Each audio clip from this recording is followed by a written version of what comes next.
দেখুন, আমার ঠিক পিছনেই যে গাছটি দেখতে পাচ্ছেন, এটা শুধুই একটি গাছ না, এটি একটি সমাজ, একটি পরিবার এবং একটি বাস্তবতা। গাছটা একেই জন্ম নিয়েছিল হয়তো, কিন্তু আজ সে একা নেই। তার গায়ে আছে পরগাছা, আগাছা, লতাও আছে। অনেকেই তাকে জড়িয়ে ধরেছে, কেউ তার শক্তি নিচ্ছে, কেউ বা তার ওপর ভর করে বেঁচে আছে। কিন্তু খেয়াল করে দেখুন, গাছটি তবুও দাঁড়িয়ে আছে। তার কাণ্ডগুলো শক্ত, তার শিকড় হয়তোবা মাটির অনেক গভীরে। তার ভিতরেই জীবন শক্তি অটুট। মানব জীবনও ঠিক এমনই।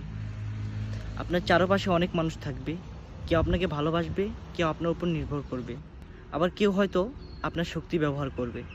কিন্তু আপনি যদি ভেতর থেকে শক্ত থাকেন, তাহলে হাজারো পরগাছা আগাছা আপনাকে দুর্বল করতে পারবে না। আরেকটি কথা না বললেই নয়, সব পরগাছাই কিন্তু খারাপ না। কিছু লতাপাতা গাছকে সাজায়ও।